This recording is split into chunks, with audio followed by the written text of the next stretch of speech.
Hi, Girly Pop Society. Today we sat down with, I think, the queen of elderberry syrup, Whitney Mello. She shares her two stories of birthing her son and then her daughter. Hear her powerful stories as she bravely shares them. We believe a birth story doesn't begin with labor, it begins with her. Welcome to Girly Pop Birth Talks, where we go beyond the delivery room. Each week, we interview a woman just like you and unlike you about her pregnancy, her birth, and also her becoming, and what led her to the most transformative experience of her life. So grab a drink, a snack, and cozy up, because around here we go from laughing 1 minute to crying the next. As we listen to the stories that shape us. Because birth isn't just about babies, it's about the women who rise in the process. Whitney Mello, welcome to Girly Pop Birth Talks. Hi, thank you so much for having me. Such an honor. You are the elderberry queen in this world of mine. And you're sitting on our Girly Pop couch, not talking about elderberry syrup, but we get to know your birth stories today. I know, I'm so excited. I actually get more excited talking about birth than I do most things, even crunchy things. I'm surprised. Well, we've heard it's pretty transformational. So Yeah. It is. that makes sense that you want to talk about it.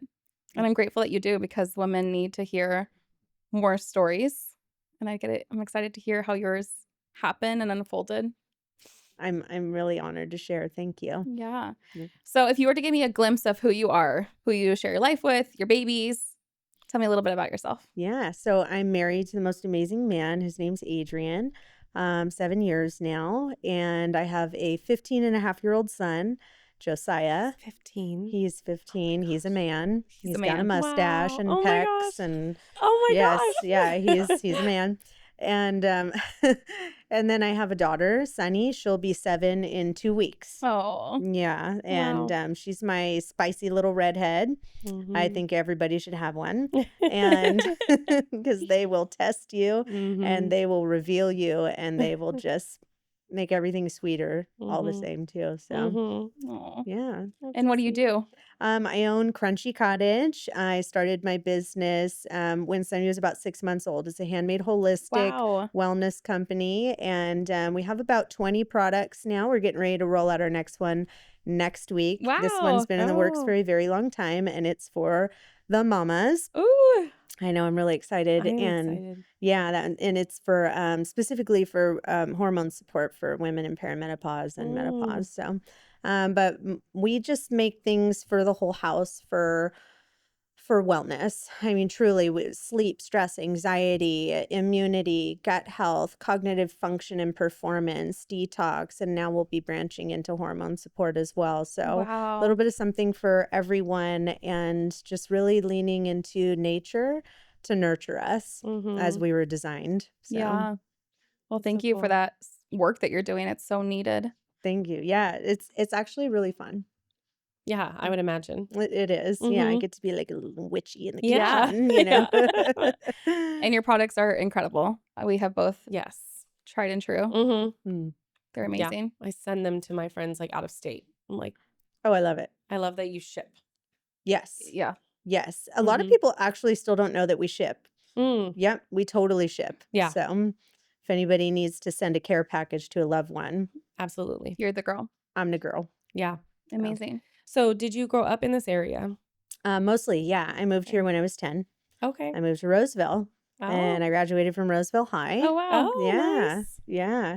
And I pretty much stayed in the area, Rockland, Lincoln. We're in Loomis now. We've been in Loomis for a year. It's Mm. amazing. Yeah, Oh, I yeah. bet. Mhm. The dream right That's there. where I grew up, was Loomis. Oh, And really? it's so near and dear to my I heart. didn't know that. Yeah. I thought you grew up in Rockland. No. I went to Loomis Grammar for like my whole life, and then Delaro. What Okay. about Antelope Meadows? Well, okay, when I was in kindergarten, I Like, went to wait. Antelope Meadows, but then the Okay, rest and at then Loomis Grammar. Loomis. Yeah. Oh my gosh. Yeah. Wow. Yeah. Love it. It's really cozy. I like it. Yeah. Lincoln kind of blew up in the 6 years that we were there. And it didn't really feel like the family and the community that we were being drawn into. It felt like we were kind of being pushed out. Mhm. And so we just decided to kind of down into Loomis. As soon as the opportunity came, we just jumped right on it. And it was like one big warm hug from the whole Ugh. town. And it's still like that a year a year later. Yeah. Like everybody is just a big warm hug. Yeah. So And your offerings to that community are huge. Like you're serving anywhere you show up. yeah, it's a really intentional community too to be a part of.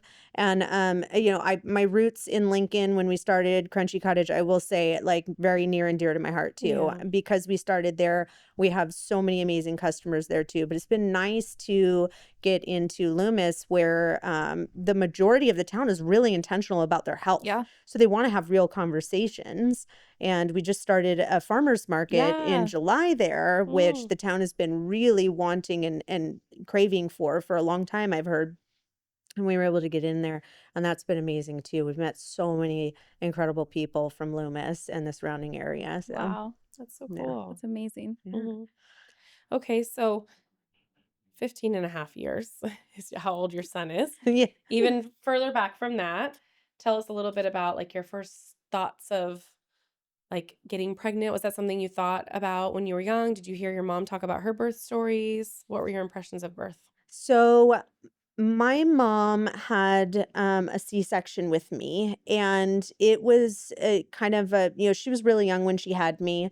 And I don't think that, birth was really something that was big and prevalent in our family story. And so for her, she had a C-section. She was glad that it was just done and over with. And Mhm. I didn't really get a whole lot of context about what happened in the birth. Her doctors told her that her pelvis was too small to have a baby naturally, which is silly as we know. Mhm. But I'm here, I'm healthy. But that was really big for me actually. And one of the reasons that I had such a huge passion for having a natural birth myself. But I started thinking about birth at a really young age, and I don't think I've ever even like told my husband this, but I used to pretend to give birth to my dolls. I didn't play That's with so my Becca. dolls. Like I You would gave give birth birth to to my them. dolls. Yeah. I think that's super normal Is it? Okay. in And I would my nurse brain. my Oh dolls. Yeah. my gosh. For Christmas, I wanted new diapers and outfits for my dolls because they were my Oh babies. my gosh, that's And so so, yeah, and I cute. kind of did it in private. Like, I don't really recall that, like, I ever told my mom what I was doing in the room with my dolls, giving birth to my dolls. Like, and But Oh how my were you gosh. giving birth to your dolls? Yeah. Was it vaginal, cesarean? I was having vaginal births with my dolls. Hell yeah. So you're like a multip, 6 gravida. Yeah. Yes.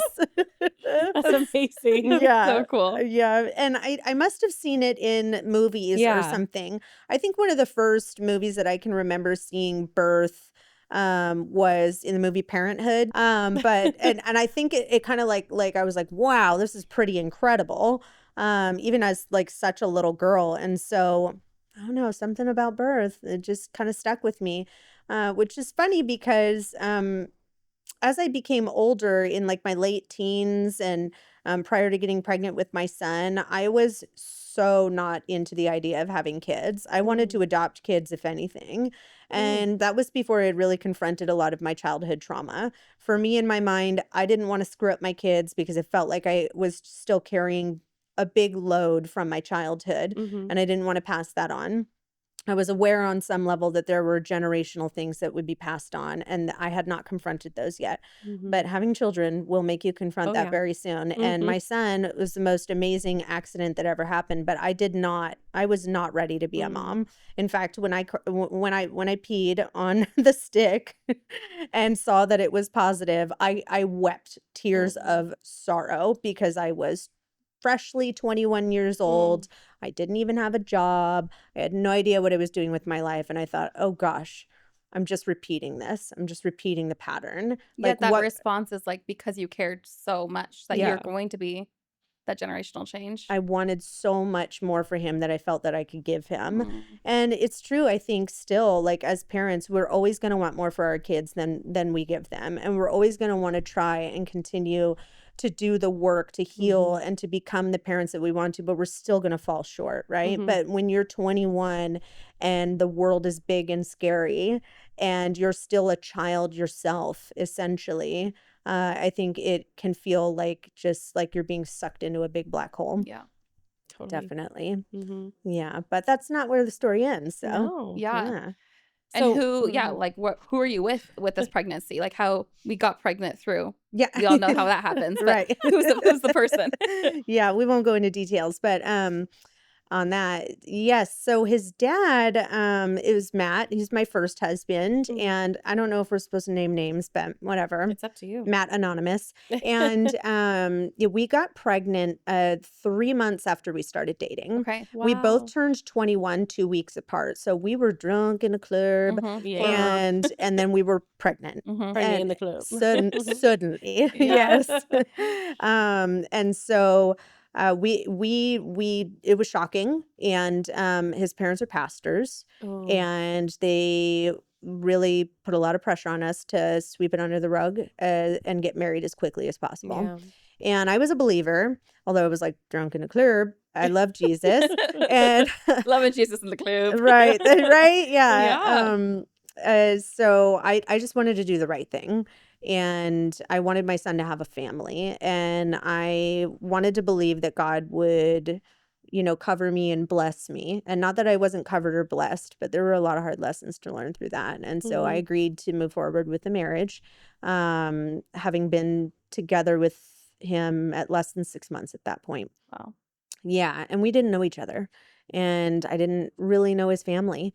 And suddenly we were driving to LA to move and live with his family. Wow. And so I gave birth to my son in LA, surrounded by essentially a bunch of strangers. Wow, Whitney, And that it is was scary. At huge. 21. Yeah, at 21. It was scary. Yeah. Yeah, and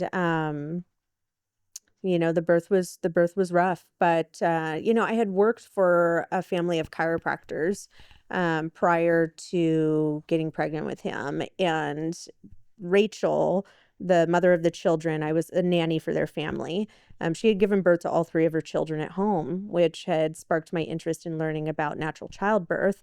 So before I even got pregnant with Josiah, I was like watching birth videos and reading things. And so when I did get pregnant with him, that was one thing I was really excited about, was to have a natural birth and to break the cycle, to push through. And I was not going to take it from my doctors telling me what they had told my mother. Like, hey, listen, my great grandmother had like 10 children. Wow. My grandmother had 4 children. If they can do it, Yeah, these pelvises work perfectly. they work perfectly. Yeah. So I was determined. It didn't turn out the way that I hoped it would. He was posterior. And of course, we didn't know that until he was born, but it was an excruciating back labor. My water broke at the start of labor. So I was having minute-long contractions every 2 minutes for about 30 hours straight. Well, and Oh your my poor gosh. psyche. You're Yeah. in a town that's not familiar. Right. You're 21. Yeah. Surrounded by strangers, essentially, in a marriage with someone you don't know. Like, Right. like how are you supposed to birth? Right.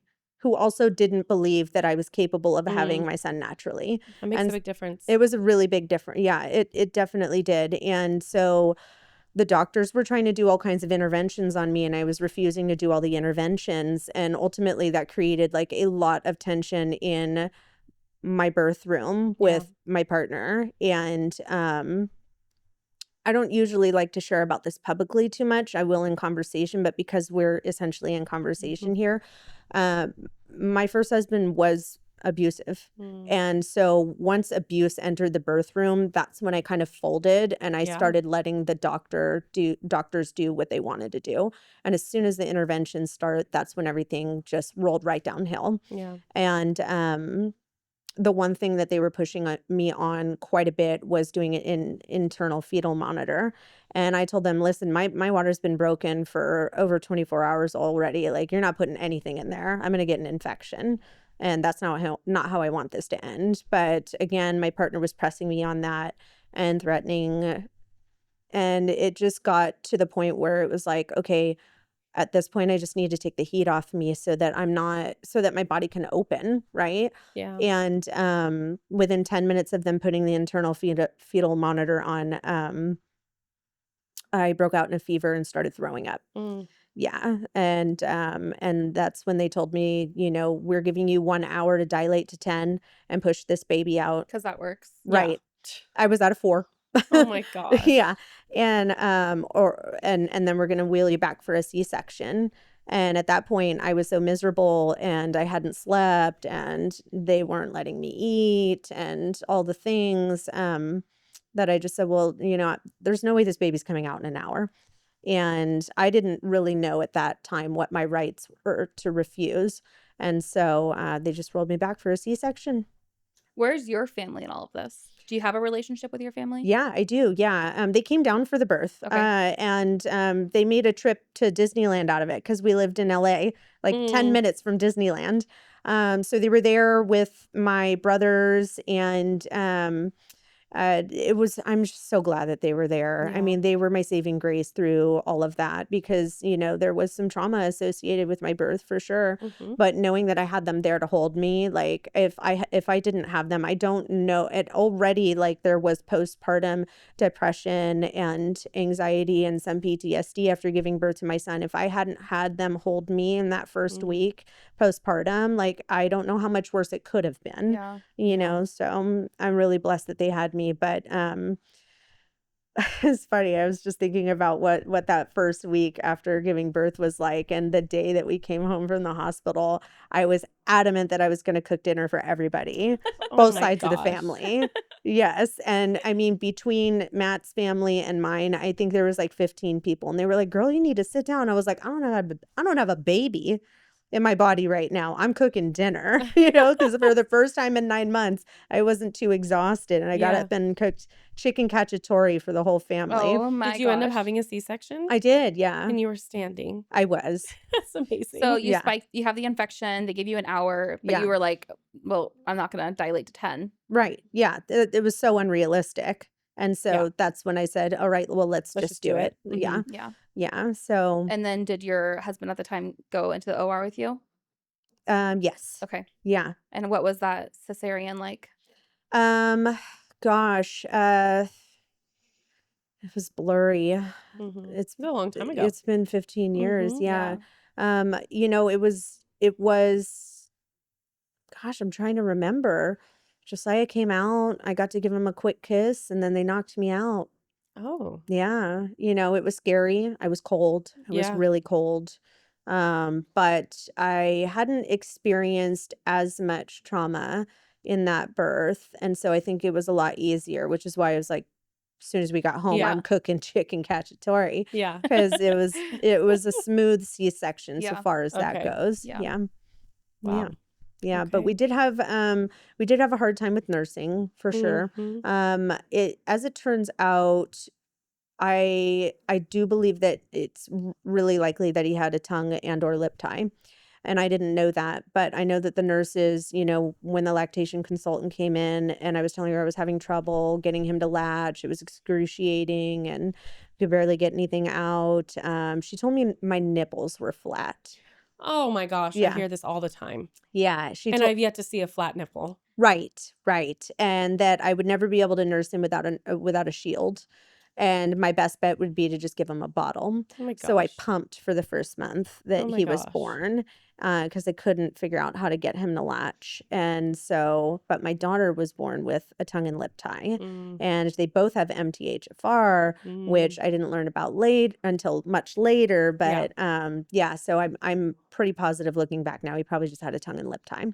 And he has an overbite now too. So it's all kind of putting the pieces associated. together. Yeah, Yep. putting the pieces together. It wasn't talked about 15 years ago, I No. feel like. Like even No. 7 years ago with my first, I didn't have anybody with the resources to tell me what I knew. I'm like, I think something is going on here, but I don't know enough. And it wasn't. I Right. feel like the last 5-6 years, Yeah, it's been talked about more. definitely. Yeah, I didn't hear about it for the first time, I don't think, until I was pregnant with Sunny. And as soon as I saw what the symptoms were, I was like, there's something to this. Yep. Yeah. And that's when I went down that rabbit hole and I figured out Josiah probably had a tongue and lip tie. Yep. Yeah, because I was able to successfully nurse Sunny with it. We had to do a revision, but like out the gate, we were able to nurse, which tells me that it wasn't my nipples. Yeah. Well, even, I will say, even I've seen inverted nipples. I've seen flat nipples. I've just never seen that when someone tells me, well, the nurse told me I had flat nipples. I'm like, these aren't flat. But it's not nipple feeding. So that annoys me because it's breastfeeding. The nipples don't typically matter. So anyway, I'm not going to get on my high horse, but I'm so tired of hearing that. And I was told that too. One of your nipples is flatter than the other. So you're going to need a shield. That's what they told me in the hospital with my first. So I get it. Yeah. Yeah. I mean, it was frustrating then. It was especially more frustrating becoming a more seasoned mom. Yeah. Because I felt like, back then I just felt like, okay, well, I guess my body didn't work the way that it was supposed to. And then when I learned down the road that it wasn't my body, it was the lack of support and information that I got, then I feel like somebody stole something from me. Yeah. So Totally. So you get home from the hospital, you're making dinner for the family. Your parents or your family stayed for the first week postpartum. mhm. What was like, how would you explain that first year? How was that relationship? How was motherhood? Well, so I was in survival mode for Mhm. the first couple of years of my son's birth. I ended up separating and leaving his father when my son was 11 months old. A lot of our life together in those first couple years is kind of a blur for me. Yeah. And I can say confidently when my son was about 3 and 4, that's when we really started like building some core memories together. Mhm. But that first year still married to his dad was really hard. The abuse was multi-layered, and I was alone in LA.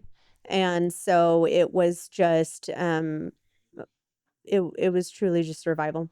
And when you're in that state, it's really hard to deeply bond with your child Yeah. when you're scared for your life. Yeah. You're just trying to stay alive. You're trying to keep your child alive. Mm. And but when we left, yeah, it took a little while to get my bearings on being a single mom full time. Mhm. And I was a single mom full time until my son was almost 6 years old. And that first year on my own with him, I have some good memories. I do. Holidays and some special things that we were able to try to carve out to do together. But I was working 2 to 3 jobs. I put myself back in college, and Wow. my son was spending most of his days in daycare. And thank God for the childcare providers that we had, because they were absolute angels, holding my son and helping shape my son in my absence, because we were just trying to, when we left with Survive. the clothes on our backs Yeah. and what we could fit in a small suitcase. Wow, Whitney. Wow. Yeah, and we got on a plane and we flew out of hell. So And you came back here. ultimately I did. I landed at my parents'. They had briefly, while I lived in LA, moved to Terra Linda, just outside of San Francisco. Oh. Yeah. So when they lived there and I first left, I went and lived with them for about 2 months. The day after I landed in Terra Linda, I got a job serving at BJ's. And yeah. We met at BJ's. Yeah. Oh, that's cute. That's cute. So I saved enough money in that 2 months to buy a car and move back to Sacramento and rent a room from That my is so girlfriend. fast. Yeah. I was determined. I was not going to be a statistic. I was not going to go running back to my ex. I was not I was very headstrong that, for many years I watched my mom be a single mom with me. And I was like, I'm going to do it. And I'm going to do it the best that I can do it. And so within 2 months, we were out of there. We were back in Sacramento and back with my community and the people I grew up with. I had even more family here. Eventually, my family moved back to probably like less than a year later, my mom and stepdad anyways, and my brothers. And so, then there were some really good years. Then there were some really great years. Good. I had a lot of energy in my 20s. Yeah. A whole lot. So That's nice. Yeah. It's nice to remember that. Yeah. So it was me and Josiah until he was 8. Okay. And Wow. that's when you met your current husband? Yes. Before we get into Oh. that story, I just got parched. One of these days we're going to remember to do it at the beginning. Yeah. So we have this little tradition here at Girly Pop Birth Talks where we have mocktail hour to sip on while we hear these amazing transformational stories. So today we have a mocktail spritz. So I'll do the grand honors of passing this around. Yes. Thank you. Indeed. The Thank grand you. honors. Oh, yes. The grand honors. My co-host, my beautiful, beautiful co-host. And Rebecca. Cheers. Oh, cheers. How rude. Cheers. And this is from a can, right? Yeah. So what's the brand? Oh, I don't know. I'm going to need to know. I will, Mocktail Club. That's I incredible. can taste the apple cider vinegar. and I like it. It's Gut healthy. It's the perfect pop. Mm-hmm. It's the perfect pop, that ACV in there. Oh, yeah, that's really Yeah. good. We've really just nailed the mocktails today. Mm-hmm. Genius. This is the spot right here. Yeah. It's hitting it. It's on a hit. Delish. Okay, so how did we meet Adrian? Yeah. Oh, so I met Adrian. My friend brought him to my house party when I was 15 years old. Oh. No Yeah. way. Yeah. My parents were out of town. I threw a fat house party. That was the Well, first time I that met wasn't him. the surprising part. I Yeah. mean, you met him at 15 and then later, Yes. like, he's And the then- love of your life. Right. Well, the and then we house party, dated. good for you. Yes, right. He was still at 15. He was still a little boy. He didn't even hit puberty until he was 16. Oh. So I vaguely remember Yeah, he meeting was him. not on your I radar. was, yeah, I was Yeah. not on my radar. Okay. No judgment. I know, no judgment. I love him to death, but he knows. And but then we actually dated when I was 18 and he was 19. Wow, so there's been a lot of like Yeah. Adrian. Yes, he was the one that got away. I Aw. was so sad. We only went out a few times. I was so into him, and he was so not interested in having a girlfriend. He had just gotten out of a long-term relationship, and he was like, I'm not doing this again. And I was like broken about it. But At 18, he said that. yeah, I know. Little did he know. I He's know, a whole right? life. I know. Yeah, and then carbonation. Oh, I told her, I Yeah. was like, she needs to stop making sparkling ones because I'm over here like Burping. Don't And burp then into one of the the mocktails mic. in the last episode was like a strawberry mash. It was like a strawberry pureed or puree, whatever. And so I'm like sipping strawberries like down my chin, and she's burping. Just a really hot girl podcast. Yeah, that's right. Anyways, Whitney, That's you right. burp, girlfriend. If I must, I will. I caught it in my throat, so that's pretty good because usually it just right out. Oh yeah. Okay, so what were So Adrian's like, no more girls at 18. no more girls. I'm He's done. done. Yeah, he's good. He's good. And then that must have been it's like 10 years later that you met him or yeah, re-met. 29. Yeah. Mhm. Yeah, 10 years later. And I saw him there here and there. I mean, it's a small-ish circles, yeah. town. Mhm. Yeah, and I was always like, Did you know. keep your tabs on him, or was he like forgotten? He wasn't forgotten, but I did start keeping tabs eventually. Of course. Yeah, and You that's how have to be the investigator. I know girl. I did. Yes, I went on an deep investigation, because I kept seeing him pop up in the comments on our mutual friends' posts, Mhm. and I was always like, that guy, right? Yeah. That guy crushed me. Yep. Mm. And so finally one day I like actually just clicked on his profile and I was like, oh, he's single. Oh, he's a single dad. I was a single mom. Oh. Oh, and he loves Jesus. Jesus lover. Yep. So I sent him a friend request. And then he immediately popped into my DMs. Oh my gosh. Yeah. And then I guess the rest is history. Within the next week, we got together for coffee with our boys. Mm. And How old is his son? 12. Okay, so Yeah. close. Yeah. Mhm. Yeah. And they had a blast together. Mm. So, and we were just oogly boogly. And he won't admit that. He says that he just wanted to be my friend at He's just first. playing it I cool. saw the way that he looked at me when I walked in the room. So I knew what I was doing. I knew Yeah. exactly why I was there. I was not there to be friends. So Mhm. yeah. Wow. I love a confident girl. Yeah. Yes. And we were inseparable from that point. We Mm. got engaged 4 months later. Oh my Wow. gosh. Yeah. I don't necessarily recommend that for everybody. It worked out in our favor, but I think we were an exception. We Yeah. just knew, we were both almost 30 Yeah. and we were both single parents. We Yeah. were like, what are we going to do? Just like, Mess around. yeah, Yeah. no. like there was no messing around. Like, Mhm. we wanted to grow our family. And move on with our lives. Like Yeah. the 20s were burning out. Yeah. Yeah. So Like, I'm ready. yeah. But Sunny was a huge surprise. Oh, okay. She was, yeah. Because when Adrian and I first started dating, he actually told me, I think week 2, he was like, listen, things are like feeling pretty serious already. And I just have to tell you before we go any further, like I have a good reason to believe that I might not be able to have kids. And I was like, oh, and he's like, so I need to know if that is like truly a dream of yours to be able to have your own kids. Like, is that a non-negotiable? Because if it is, I'll gladly walk away, not because I want to, but because I want you to have all of your dreams. Mm. And I was like, well, I have 2 adopted brothers.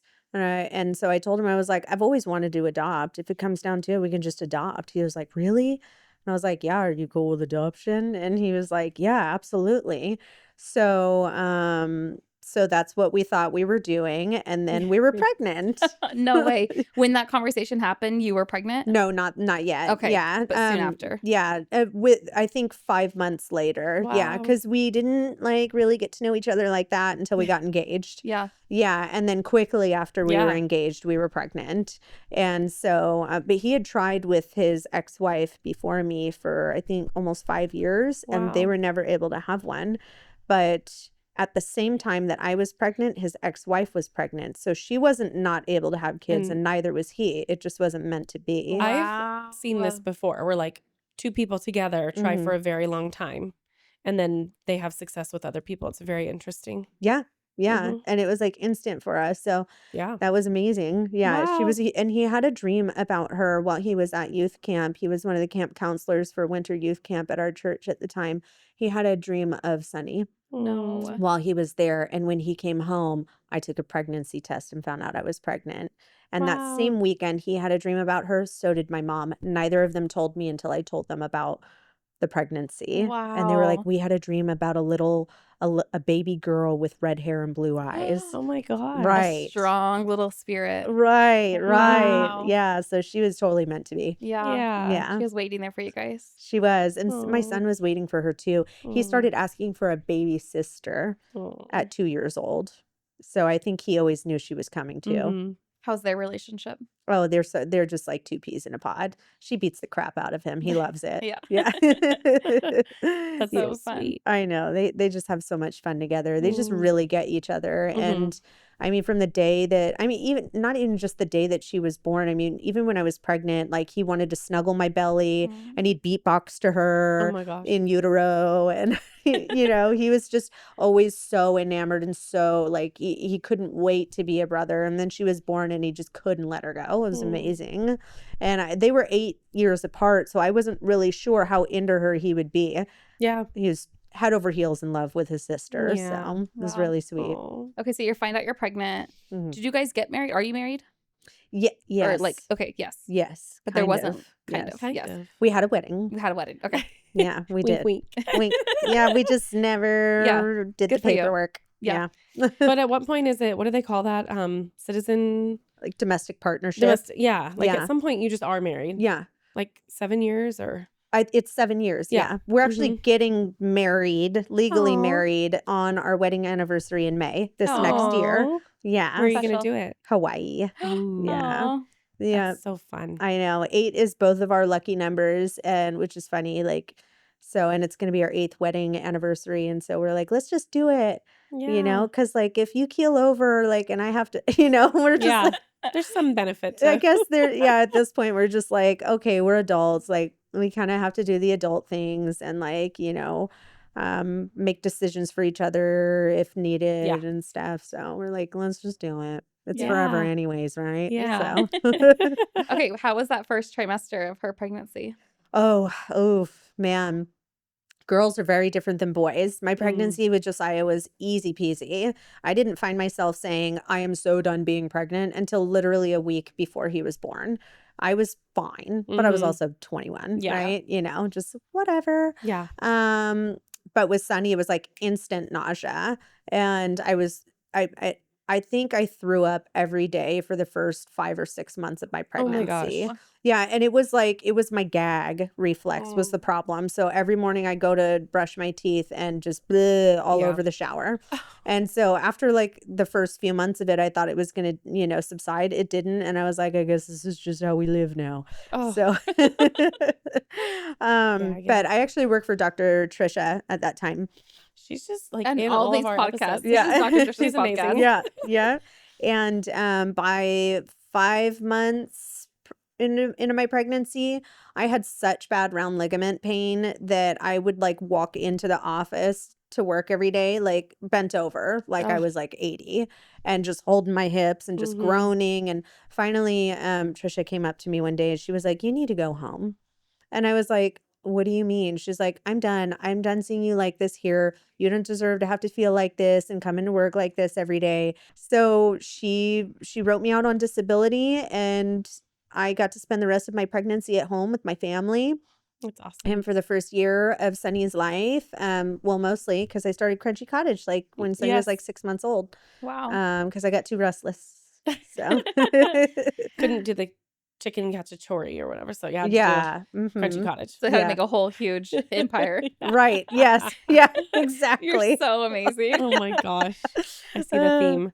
Yeah. So the pregnancy was rough. Yeah. Yeah. It was on my body. You know, I was 30, so things were very different. And but we early on, you know, I told Adrian from the start, like, we are having a home birth, and he was totally on board. And it's so funny. I think when I was like 6 months or so pregnant with Sunny, I told him, I said, listen, you've never seen what a natural child, like, you've never seen what this looks like. I need you to watch this video. Because I was like, of course, like obsessed with birth, watching all the videos, reading all the things, doing, you know. Yeah. And he was like, I don't want to see that. And I was like, you need to see it because you're going to see it from me. He's like, it's different. It's your vagina. And I'm like, babe. So I made him watch a video, Mm-hmm. and he got so sick to his stomach that Oh my gosh. he just like, he couldn't handle it. He laid down on the couch with a migraine and passed out for like 4 hours. Oh my gosh. Hilarious. Shook him. It totally shook him. He'd never seen anything like that. It was so great. That's awesome. Even Josiah did better than that. Oh my gosh. Josiah, when he was 4.5 years old, not even 5 yet, he comes up to me one day and he says, Mommy, I'm your child. Tell me the truth. How are babies born? And I was Oh like, my gosh. they come out of a woman's vagina. And he was like, no. No, tell me the truth. And I was like, it's the truth, bud. And he's like, I need to see this. And I was like, are you sure you want to see it? Because it can be a little bloody. And he was like, I need the truth, Mom. Tell me the whole truth. And I was like, okay. You know, this is so interesting because Yeah. I always look into like our cellular memory. And so Uh-huh. that's so interesting being born him through C-section and he's Mhm. like searching for the truth of like Mhm. Yeah. maybe I don't know, maybe I'm crazy, but Yeah. maybe it's something deeper of like he had to rewrite that, you know, for himself too. Yeah. Yeah, definitely. And he loved it. I Aw. showed him the video, and he had such shock and awe and wonder on his face. And when it was over, he turned to me and he said, Mommy, that was the most amazing thing I've ever Whitney, seen. stop. I know. 4.5. And he was like, and he says, it was a miracle. And I was like, yes. I was like, that's why they call it the miracle of life. And he was like, oh, like, it's just Aw. amazing. Wow. So definitely different story with He's Adrian. gonna be a wonderful husband one day. I know. His Yeah. lucky wife. Yeah. Mhm. Mm-hmm. Yeah, totally. I do think that I never shielded him from any of that. And that was intentional. I wanted to know that I was doing my part in helping to shape and plant and water seeds for him to be a good husband Yeah. someday. And not to be the overbearing motherly type, but to be honest about what women need and who we are. And I think he got a lot of that. So, Yeah. yeah. But as it turns out, even though Adrian couldn't handle watching other people's births, he did amazing with ours. Yeah. Yeah. He knew though. He told you. Yeah. He said, I don't want to see it. Yeah, I know. But I'll be there for That you. was my fault. Yeah. It tormented him a little bit. That's good. Yeah. So What was, sorry, I'm just so excited. I'm so excited. I was going to ask, what was the birth prep besides watching the video, like planning a home birth, a VBAC? HV back. Yeah. It's HVAC. HV.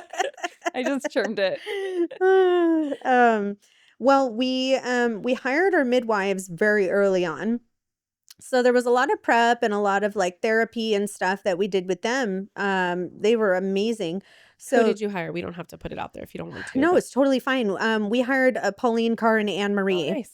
Oh, Yeah. amazing. Yeah. So you had like, that was like the dream team for a while. Dream Mhm. team. Yeah. Oh my gosh. Yeah. Yeah. So we actually did most of our prenatal care with Pauline.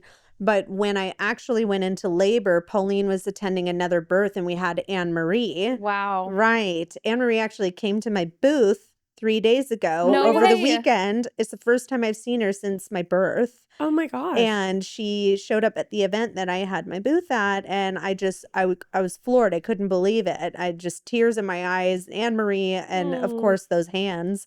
I don't know if you've ever seen her hands. No. No, Have you? Are they just really big? very long fingers. Yeah.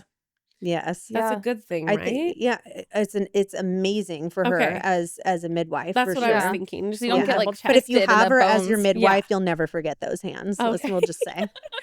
I remember Marlene's hands. Well, yeah, because like your knuckles like fist your bones. It hurts. Yeah. Her hands were like bigger than my husband's. Oh my gosh. I know, yeah. So It's so funny. I wonder if she'll end up seeing this. I'll have to send it to Pauline because we're still friends. Awesome. But yeah, so we did a lot of work with them leading up to, we confronted and dealt with a lot of fear around Mhm. birth, a lot of stuff that was still left over Yeah. from my birth with Josiah. But ultimately, I mean, I was just so excited. I was so excited. Mhm. I'll never forget the moment when I was in the bathtub and Anne Marie came in and asked if she, could check me. And, because at this point I had been having minute-long contractions every 2 minutes for many, many, many hours, and I was like, "Gosh, where are we at? What's going on?"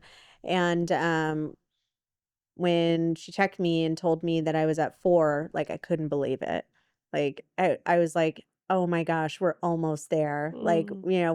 we're approaching transition, Well, what a difference from being at 4 Right. with Josiah and Yeah. being like, there's no way I'm going to get there. Right. It's such a different environment. Yeah. No pressure. No Like you have 1 pressure. hour to do this. I know. Yeah. Yeah. It was the most amazing feeling. I Mm. remember in that moment thinking, I'm literally changing everything right now. Our family is changing everything right now. And my son's in the bathroom holding my face. Whitney. Can I bring you water? What do you need, mommy? And, everyone's just holding me. And, it was really beautiful laboring at home Mm-hmm. for sure. Did your water break first this time too? No, it broke probably, I want to say about, well, it broke.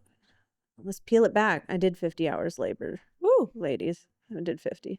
Oh my gosh. Yeah. So it broke about an hour before we transferred to the hospital. And when we transferred to the hospital, I was at 24 hours. So Of it did. labor. Yeah. So I think my water broke around hour 23. Mm. Yeah. So. Okay, so backtracking to see the timeline. You go into spontaneous labor. You call your midwives. It's I Anne wouldn't call it Marie. spontaneous. It wasn't spontaneous. I kind of forced the Nudged name. it. I Okay. did. Yeah, I did. What gestation were you at? I was at almost 38 weeks. Why did you push it along? I was in prodromal for about Okay. 5 days. I hadn't slept in 3 Over it. days. Yeah. Over it. Over it. Yeah. Yeah. Makes sense. Yeah. I just was That like, is brutal. oh, yeah. It was miserable. So we did all the things and it worked. I know that it doesn't always work for everybody, But but you must have been close. yeah. I drank 3 cups of coffee, ate the Prego pizza, had sex and ensured an orgasm. And that's always the second part, right? Yep. Like I always tell women, I'm like, don't just have sex, have an orgasm. Yep. And then we did some essential oils on the bed of my pinky toenails and some other reflex points. And within 15 minutes of just bam, bam, bam, like I was having contractions. Oh, wow. Yeah. I would call that gentle nudging. That means Yeah. your body was like Totally ready. It was already totally ready. Yeah. It was. Yeah. And who am I to call that? Who do I know? everything. Everything. I don't know everything. Okay, this is really good. I know. Stop. It's really good. There's an extra can you could take home, Whitney. Okay. Okay, so you start laboring. Yes. At what hour do you think your midwives come to join you? I think Anne Marie came in the middle of the night. And so I think I was probably about 6 or 7 hours in.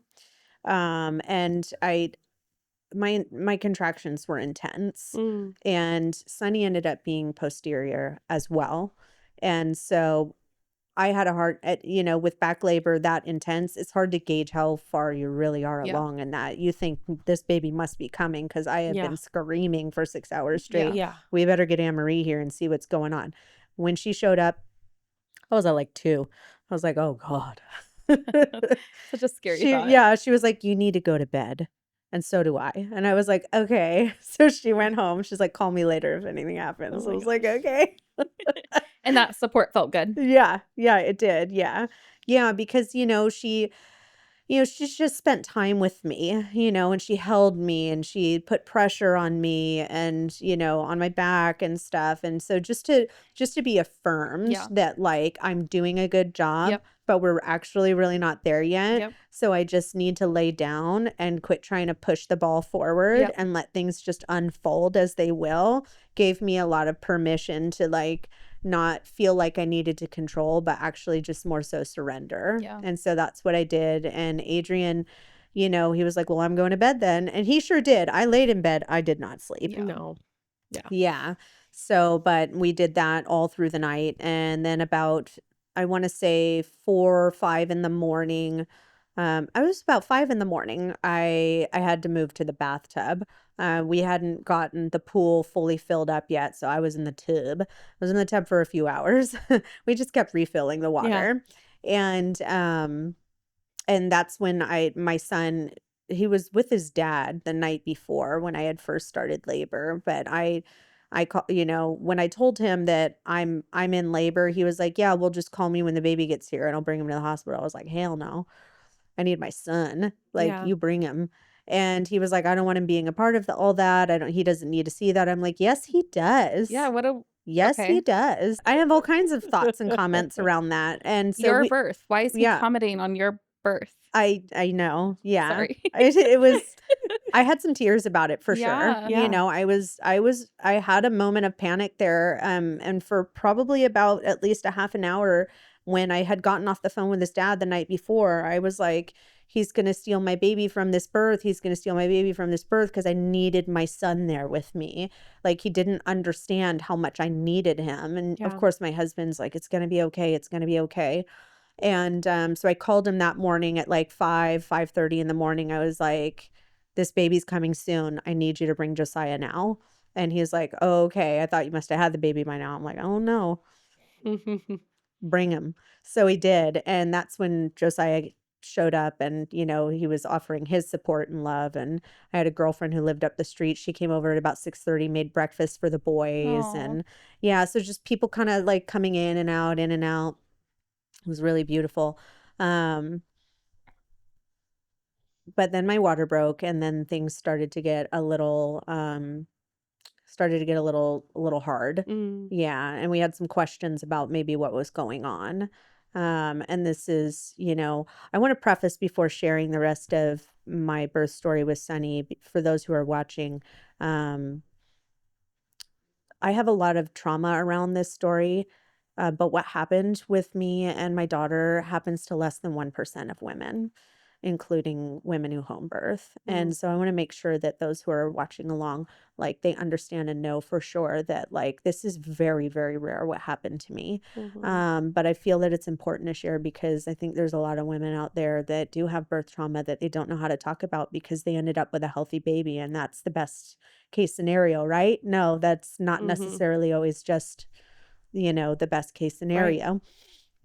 And so when my water broke, I passed a blood clot along with my water, and it was alarmingly large. And I sent a picture of it in reference to my hand to Anne Marie, and she said, I need you to get in the car and I'm going to meet you at Kaiser. We're going to go into the emergency room, labor delivery. We're just going to get checked out and see what's going on. This is about hour 24, 23, 24. And, it was scary and I was exhausted. But not to that point yet where I was like, this is it. This is the end. I still had a lot of fight left in me. And I wanted to know for sure, like, that I could still do this. Yeah. So thankfully, when we got there to Kaiser, we requested a midwife and they had one on, here comes the burp. Okay. Silence to burp. I know. I know. okay. Yeah. You probably could have just I done muffled it. Yeah. I muffled it. It's a It's all skill. good. The car ride home is Let's have gonna be another like, sip. Mm. did you have any intuition, like, when that clock came out of, like, something's wrong or what was wrong? Yes, but it took a while to get to that point because I was so determined. Yeah. So when we got to the hospital and they checked everything out, the midwife was like, everything looks like it's going all right, but I'm going to give you the option on whether you want to go home or not. And I felt the Lord's tell me stay. And so I did. And my husband and Anne Marie were both like, are you sure? Are you sure about that? This is the last place that you want to be. And I'm like, you're right. This is the very last place that I want to be right now. But for whatever reason, I feel like I need to be here and ride this out a little bit longer. And so we were there for a very long time. At about hour 45 in labor, so almost 24 hours there. Things were still not progressing. I was still stuck at 4. And baby was okay this whole time? She was fine. Great. She was doing great. Her vitals, my vitals, everything. I was still hitting minute-long contractions every 2 minutes. Oh my God, Whitney. Yeah, we did this for 50 hours. Yes. Oh my gosh. Eventually at about, I want to say like hour 46, at least 45, probably closer to like 48, because it didn't take very long before we started dripping Pitocin, before things escalated, Yeah. right? And Did you guys do stuff about her position? no, they did not check her position. Yeah. So none of us knew that she was posterior. Okay. And so all I knew was that my back was breaking. Yeah. Yeah. And so finally one of the nurses convinced me, despite me really, wanting to go full natural. She was like, Whitney, I'm starting to feel a little worried. How do you feel about a little drip of Pitocin? And I was like, well, what's the scale of Pitocin? Are we talking the full drip? And then she was like, we can do as little or as much as you want to. And I was like, let's do level 1. And she was like, okay. So we did that for like an hour and nothing was happening. Everything was still doing what it was doing. She came back to me. She said, Whitney, we need to get things moving along. Like, it's not doing anything. And I was like, level 2. I was like, and you're no epidural at this point. I did get an epidural eventually because I needed to sleep. Yeah, I needed to sleep. Because this is your 72 hours without sleep, because that was you started labor at night. So you I hadn't slept for 5 days at this point. Whitney. It had been 3 days. All the prodromal. Yeah. Yeah. And so I was losing it. Yeah. Yeah. And thankfully, Anne Marie snuck me some food. So I wasn't like totally incoherent. She snuck me some Chipotle. And, but yeah, so we went to level 2. Nothing. But we were fine. I was fine. Sunny was fine. And then she came back about another hour later after that. So now we're at about like, now we're closer to like 50 hours at this point.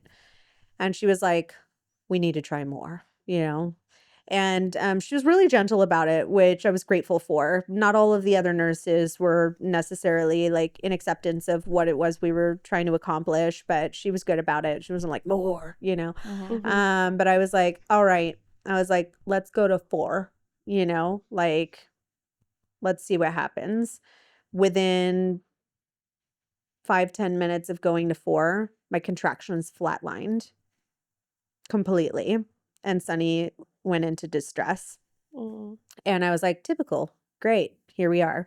I did this, and I felt the Lord tell me, call the doctor now for a C-section. And I was like, I called my husband over to me immediately, and I was like, the Lord was very clear with me just now. It's time to have a C-section. And he was like, this is not what you want to do. And I was like, this is what we need to do, and I have to listen to him. And so we called the doctor in, and even the midwife that worked for Kaiser was like, this is not what you want to do. And I was like, something's not right. Because everything looked like okay. Everything was fine, and then Mm. suddenly everything flatlined. Mm. I had 50 hours of consistent, strong contractions, and suddenly there was nothing. Mm. And Sunny was slowly starting to, like, very slowly decline. And so I had to convince the midwife at Kaiser that this is what we were going to do. And she was like, "All right, I will call the doctor, Mm. if this is what you really want." And I was like, "I want it, and we need it now. I need you to roll me back there now." It was such an instinctual thing. Wow. And I'm so glad you were listened to. yeah, Mm-hmm. right. Yeah. Um and Anne Marie was with me the whole time too. Mm. She never left my side. She was amazing. She was like whispering things in my ears the whole time. She was so great. She's like, "I don't know about what that doctor said." She's she's so great. But they wheeled me back, and I told them that I wanted to stay awake and that I wanted skin to skin while they were sewing me up. And so they agreed that that's what we were going to do. And they were really respectful in that too. Um, and when they took me back for the C-section and they opened me up, what they had found was that I had had multiple uterine ruptures and that my placenta had ruptured too. Wow. And I was hemorrhaging out. And so they couldn't Wow. they couldn't see what all was happening at first. All they saw was that there was a pool of blood in my abdomen. Yeah. And they at this point, when they opened me up, I was convulsing on the table, Oh. although I was still awake. Mm. And I couldn't control the shaking and the convulsing. And they had pulled Sunny out and they brought her to my face and they said, "We're going to put her on your chest." And I said, Yeah. No. No, I can't hold my baby. I said, I need you guys to put me out. And they were like, "This is not what you wanted." And I was like, I'm not okay. Like, I can't stay awake for this part because I felt myself fading. And so they brought Sunny over to Adrian and put her on his chest and they knocked me out. And while I was out, I almost bled out. Wow. And they wanted to perform a full hysterectomy. Wow, Whitney. And my husband said, "Absolutely not. You're not taking my 30-year-old wife's uterus. You get back in there and do your job." Mm. Wow. And so they did, but it took 3 surgeons 3.5 hours to sew my uterus back together. Oof. And while I was under, I had a near-death experience, and I saw the Lord. Whitney. Wow. It was a lot. Yeah. I didn't understand what was happening, Yeah. but I knew that I was dying. And I was begging him, "Please, God, you can't take me like this. My Mhm. babies need me." And he just kept saying, "It is as it should be." And I didn't Mm. understand that voice of God. Mhm. I didn't know. I had really bad theology, by the way, at this point in my walk as a believer. Because I expected that if I did all the right things would happen. And they weren't happening. Mhm. They weren't happening. I'm just thinking of your son and how that, like, your motherly instinct was like, I need to see him. Like, you couldn't predict, like, what was coming. But that is You just so should. You beautiful that must you're have like, known. Yeah. you saw your son, you met your daughter. Okay, now let's go fight for my fucking life. Yeah. Mhm. Yeah. Yeah. Oh, It was a lot. Um, it's not as I would have had it myself. Of course, we all course. dream of what we think would be ideal for us, what would be Mhm. comfortable, what would be good. But God does not operate on the same plane that we do. And so I didn't understand what he was saying when he kept saying it is as it should be. But I learned later on what that meant. Mm. And so, but in that moment, I was terrified because I wasn't being told that I wasn't going to die. I Yeah. was Right. just being told that Yeah. everything was happening just as it should. So scary. And that was scary for me. Yeah. But I lived, and Sunny was born, and she was Was she perfectly fine? healthy. She was great. Good. Yeah. When I came out of surgery, I had really, really low oxygen levels and I was struggling to breathe. So they brought Sunny to me, and my first time seeing her, I couldn't quite hold her yet because I kept passing out. Oh my gosh. I would like, and then I'd pass back out again. And I Wow. did that for probably about 20 minutes until they were able to get my oxygen levels up. And I didn't know, but while I was still out in recovery and hadn't woken up yet, Anne Marie brought Adrian in the room because at this point it had been, 4 hours since Sunny was born, and he Your was poor alone with husband. her. Your poor Yeah. husband. Oh, he was terrified. And Sunny was hungry.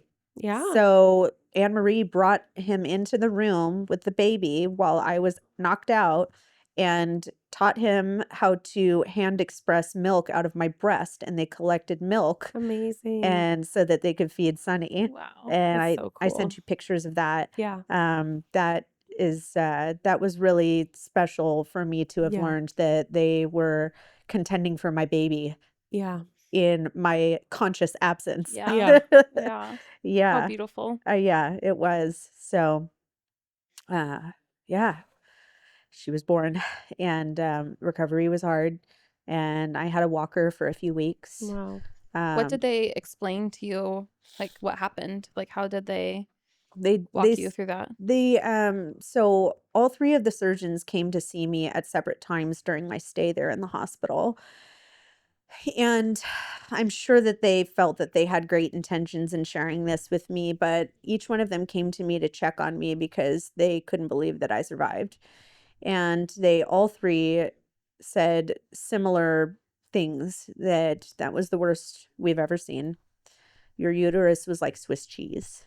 Oh my gosh. You will never be able to carry a baby ever again. Don't try, you'll die. Woo. So I am carrying both the weight of what I just experienced, and now I'm being told I'd never have another child. Mm. And it was crushing. Yeah. It was crushing. Did they say why it happened, or was it just an anomaly? They said it was an anomaly. I think that they did say that I had a lot of scar tissue from my C-section with Josiah, which makes sense. Mhm. My mom, the reason I have two adopted brothers is because she had a C-section with me, and she developed so much scar tissue that it completely embedded itself into her fallopian tube, so she Wow. couldn't get pregnant. And so I think it's possible that all the scar tissue from my C-section with Josiah just made it too hard for my uterus to be able to expand. Yeah. And the Pitocin was just clearly the kicker. Because Yeah. as soon as we upped the Pitocin, everything stopped. And So the blood clot that Anne Marie knew, like, we need to go to the hospital now. mhm. Did that, when you got to the hospital, there was no more blood?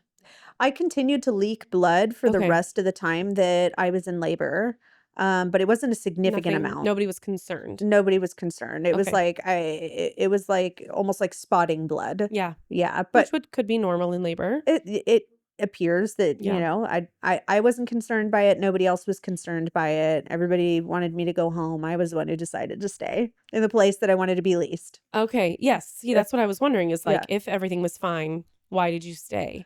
But you must have known. I just felt the Lord tell me we were staying, Mm-hmm. and I hated that. Yeah. It's not what I wanted. Isn't that how most of the lessons Yeah, from the Lord go? how it goes. What would you like? How would you explain your then knowing of like what he was telling you while you were in that near death experience? Um, it was very confronting of my theology at that point. Um, I was so angry with him. I did not want that to be true. I did not want that to be who God was. And I perceived it as cruel and Mhm. unfair. And so that was something that I had to walk out for a few years after Sonny's Mhm. birth, was rediscovering who I was as a believer and who God was for me. And I'm glad though, because my theology was so uh it was not rooted in his truth. Mhm. And I had built my theology around what other people were telling me who God was. And I had no sense of spiritual maturity in that way, that I was actually in the secret places with him myself. And so I think in a way I needed everything to fall apart Mhm. so that I could find myself in him again. And when Sonny was a few months old, we left the church that we had been at, that I had been at for 14 years. And I went through a heavy deconstruction Mm. process because I knew that the church that I was at was not going to be able to hold me in postpartum depression, hold me in the trauma that I had experienced. And they weren't going to be able to hold the hard questions that I was having about what Mhm. happened and how my body responded, because I didn't even really know what PTSD to a woman was. I think prior to that, I kind of always thought it just happened to like war heroes and stuff. Mhm. I didn't know that women had birth trauma like that. Although I had trauma with Josiah's birth, it was more of a Yeah. circumstantial, relational thing than it was an actual everything's imploding thing. And so we left that church, and it was several years of me alone with the Lord, just duking it out, hashing it out. Yeah. And me in deep in the valley with classic PTSD. And it was hard. It was hard to be a present mother for the rest of my family. I wanted to Mhm. cocoon in my room with my baby and just be, no noise, no nothing. I had like shell shock. I couldn't handle noise. I couldn't handle light. I'd wake up in the middle of the night with, screaming, my body convulsing. Just, there was a lot of things that were happening that I didn't understand.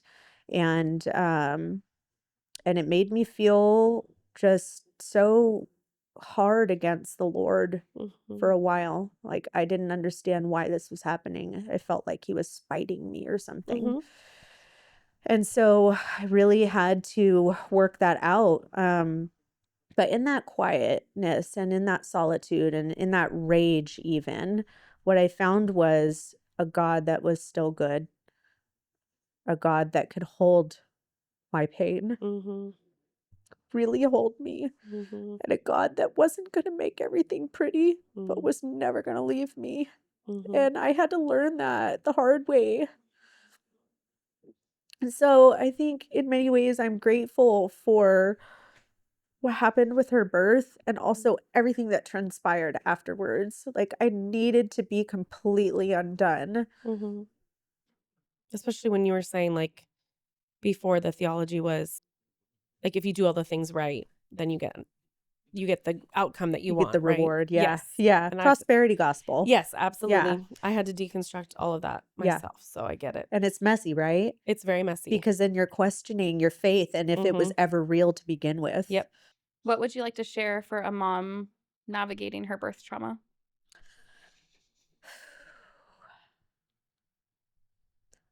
You're so loved. You're so seen. It's so real. Mhm. It's so real. And mama, if you've got to sit in it, time is not linear. Mhm. And you sit as long as you need to. Mhm. And you lean into the people who are willing to come and hold your hand in that. To just dive down into the trenches with you. Mhm. Because this is war. It's war to overcome in our bodies, our minds, our spirits. And there is healing on the other side. There is. Mhm. But sit as long as you need to. There's no rush. God's with you in every moment of it. Yeah. I love that. Yeah. And like you said earlier, having a healthy baby doesn't erase any of that. No. You don't have to just accept that my baby's fine and Yeah. I'm fine. So Yeah. And you can like pretend to slap those people in your mind when they say that. yeah. It's okay. That doesn't make you a bad person either. I love wanted to that. slap a lot of people. Oh, but your baby's healthy. That's all that matters. Yeah. Cool. Yeah. Yeah. I hope you never experience something like this. You know, Right. like Yeah. for you to say that shows that you don't know It's what this such is a like. it's such a part of our beings as Yeah. women. Like how we birth our babies leaves and it leaves a mark on us. Yeah. Mhm. We'll carry it with us to our graves. Yep.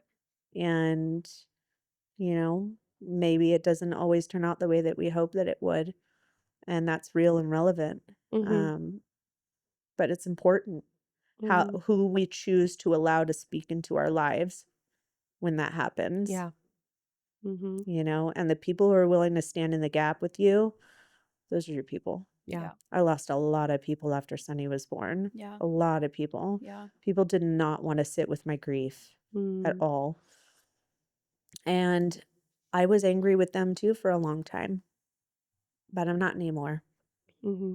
And I hope that some of those people that never came back around, I hope that somehow they're being grown. Yeah. And I hope they don't have to learn it in the way that I did, Right. because I was rigid. Mm. And sometimes life has to break down those callous Mm-hmm. ridges in Yeah. us. And I think that was for me in a lot of ways, like that was necessary. Mm-hmm. Maybe not in the way that I would have wanted it to, but it had to happen. Yeah. Yeah. Well, and I know you had a third pregnancy that I I would love did. to hear a little bit about. What was the timeline with all of this healing that you did? Yeah. Because I'm thinking about how traumatizing Sunny's birth was. How Mhm. long was it until you got pregnant again? I got pregnant again when Sonny was about, I want to say, 5 months old. Wow. Yeah, I did. And I had a period or two, but they weren't like other periods. They were like, first periods after a pregnancy Yeah. period. And I wasn't really sure. I wasn't tracking ovulation, and I wasn't even really thinking about getting pregnant because I was nursing. Mm-hmm. And it happened. We got pregnant. Mm. Yeah. And we ultimately I knew that it was serious. I knew that it was serious that soon after having Yeah. Sonny's birth and, the multiple uterine ruptures that I went to the emergency room. They confirmed the pregnancy, but they couldn't give me any, Couldn't do anything. they couldn't do about it. Yeah. anything. So I went to Planned Parenthood because I knew they would see me. And they did an ultrasound, and there was still a lot of scar tissue on my uterus. And ultimately, we ended up seeing 8 high-risk specialists in total, all the way up to the top of UC Davis. We just kept getting referrals up, up, and up. And it was determined that I was not going to be able to carry that baby, that it wasn't a matter of if, it was a matter of when I would rupture again, and that I would likely rupture before I ever made it to a hospital, Mm. and that I wouldn't survive that. And we had to make the just devastating decision to terminate the pregnancy for medical reasons, to save my life ultimately. Yeah. And that, I think Sonny's birth was a really defining moment. That was probably my most defining moment with the Lord. Mm. I was angry that my birth didn't happen the way it wanted to. And then I was really angry that the Lord gave me a baby he knew I wouldn't be able to keep. Yeah. At least that's how I was, Yeah. at that time. Yeah. That was my filter. Mm-hmm. And I felt for sure at that point, he must hate me. Mm. I must have done something wrong. Mm-hmm. Maybe in a past life. Oh, I haven't been that bad this one. Mm-hmm. Might have snuck out of the house a few times when I was a teenager and gave my parents a heart attack, but But yeah, so we ended up having to we elected to have, an abortion, and that was my most confronting moment as a Christian. I was very pro-life up to that point, very. Having two adopted brothers, I felt like, there was no reason why a woman should have an abortion when there are families out there who want children. And I even wrote a paper and gave a speech in college about it. Wow. I went and interviewed a bunch of women who had abortions. I interviewed women who had had children and gave them up for adoption. I shared about my family story. Like, it was a long speech. I pissed a lot of people off in that classroom. I bet. I sure did. And I see why now. And so that was another thing that, that I had to be confronted with my bad theology, my rigid beliefs. And I had to do the thing I said I'd never do. Mm, And I had to let my baby go that I really wanted. mhm. I wanted more than anything for it to not be true that I wouldn't be able to have more children. Yeah. And I thought, when I found out that I was pregnant, my first thought was, wow, this is scary. And then my second thought was, maybe this is a miracle. Mm, And after extensive testing, it was pretty clear that it was not going to be the miracle birth that I thought or that I hoped that it would be.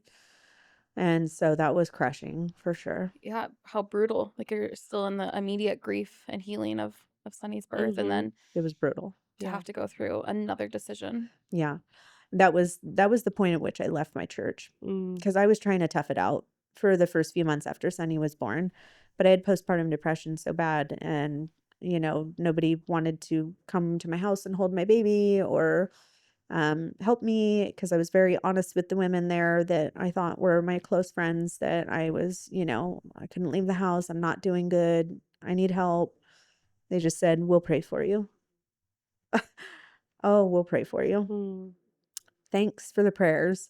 mm. And then when that came up and we decided we were going to move forward with terminating the pregnancy, I knew for sure that wasn't going to be a place for us Yeah. any longer, and that I was going to have to walk it alone.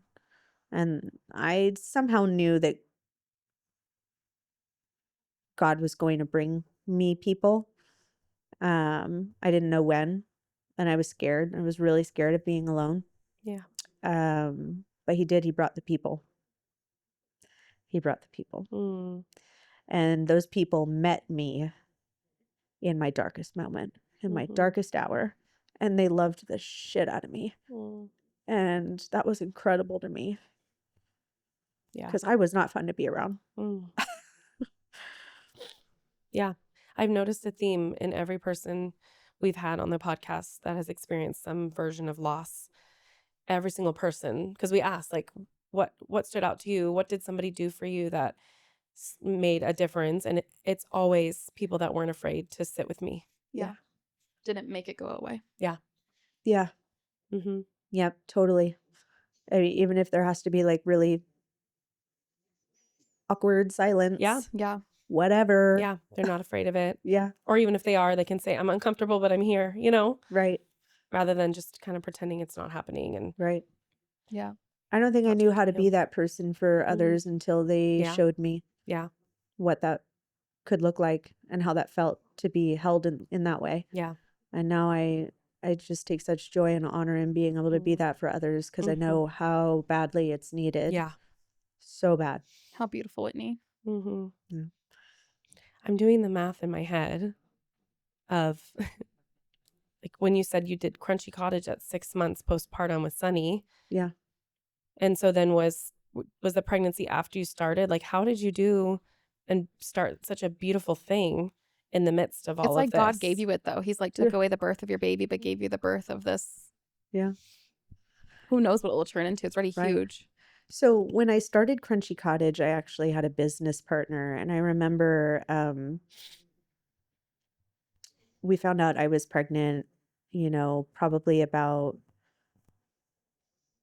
we had started Crunchy Cottage already. At least we had started the beginning formulations and Yeah. phases and just talking business. Okay, we're going to do this thing. And then I had to call her and tell her I'm pregnant and this is what we have to do. And so Crunchy Cottage was like its true inception was literally when I finished bleeding Wow. from the termination. Mm. As soon as I was well enough to get back up on my feet, I was determined to make something good from my life with all of the pain that I was holding. Yeah. So, Wow. You have. Yeah. thanks. Yeah. You know, one of my favorite quotes by a spiritual teacher, his name is Ram Dass, is, "When I don't know who I am, I serve you. When I know who I am you." Mm. And I feel like that really speaks a lot to the season that I was in. Mm-hmm. I was so lost. I didn't know who I was.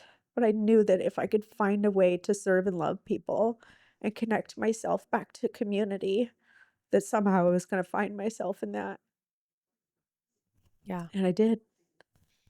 Instead of losing yourself in all of that, you know? Yeah.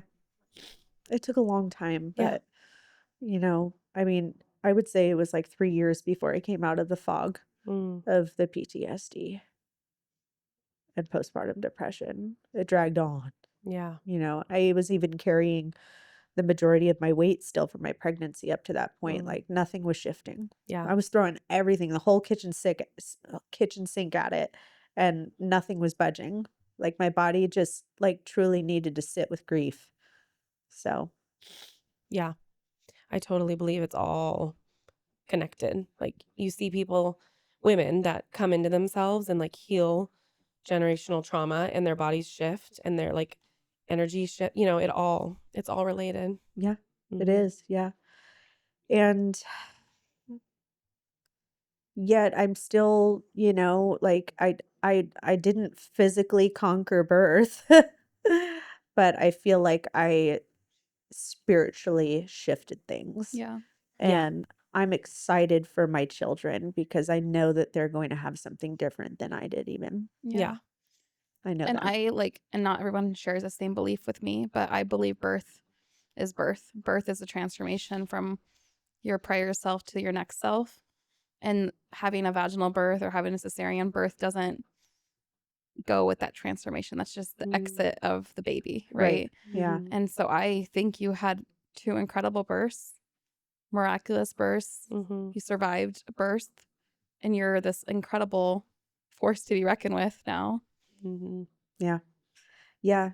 I think, things shift and you look back and you think about what, all the shoulda, coulda, wouldas, and at the end of the day, the only regret that I live with now still at this point is just that it's kind of unknown whether or not we can have any more children. Yeah. So, and that's something that we're in the talks of possibly discovering. Mhm. Yeah, we're thinking about going and getting the workup, Taking a checking look it at out. things. Yeah. I mean, it's been almost 7 years. Yeah. Who knows? Yeah, things heal. Things heal. Mhm. Yeah. And I've changed a lot about not just who I am, but how I live. Yeah. Yeah, And I've created a really great environment for healing to take place in my body. yeah. So I have no expectations, but Discovery is worth it. I think it's worth it. Yeah. We've got to at least settle it, Yeah. because we both really want to have more kids, but it's just a big question mark right now, Yeah. And let's say we get all the green lights. Well, then we're going to have to do more of the work, Yep. because then we're Mhm. going to have to confront, are we really going to go through with this? Right. And what are our expectations and what are the outcomes look like? Yeah. Mhm. So, and there can definitely, I mean, I'd be lying if I said that I don't have any fear around it. Yeah. I definitely do, you know. Yeah. But I think perhaps maybe an elective C-section might be a lot easier than an emergency one. So, I've heard. yeah, I don't feel so bad about that, No. So, Yeah. Yeah. Well, Whitney, thank you so much. An honor to hear your stories. Mhm. thank you. Thanks Yeah, for giving those me are the space to beautiful. share. Yeah. Usually it's just in a very intimate one-on-one type of setting. Mm-hmm. And this feels really intimate too, but I know it's going on the internet. So Yes. thank you. Yeah. Yeah. Two good people, good ears, Yeah. with kind Yeah. ears. Yes. Are we the good people? Yes. No, I believe the listeners are good people. Oh, I thought you said two, You like better the number be 2. nice. Yeah, be nice. Be nice. No, you shared really beautiful things, and I think that it's going to touch a lot of people. I hope so. Mm-hmm. Yeah. And, in particular, if I could close with just saying one thing too, because I don't think I really got to touch on this, but about the abortion thing. I hope that women know that they're important too. Mm. And if there was anything that I really took away from that experience, it was that there's still so much compassion and grace to be had Yes. for women who are faced with that Yes. question or Yes. thought. Mm-hmm. And God meets us in that place too. Mm-hmm. Yeah. Beautifully said. Yeah. Well, thank you. Thank you so Thank much, you. Whitney. Thank We you. like to end with a hug. Oh, let's hug.